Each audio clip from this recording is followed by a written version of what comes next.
What have you done for God? Ano nang nagawa mo for the Lord? Marami ka nagawa para sa sarili mo.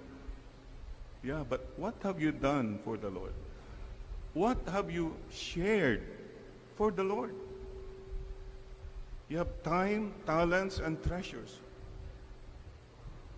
Hoarding na, gabundok na. But you have not really shared. Time is short. Life is short. How about you and us? Focus natin, commission. Buong buhay natin, commission. Or, buong buhay mo, mga intermission, mga luho, mga bisyo mo. It's all about you. Sisters and brothers, you and I have a mission. If you do a mission for someone greater than you, your life is meaningful. Mahirap, but meaningful.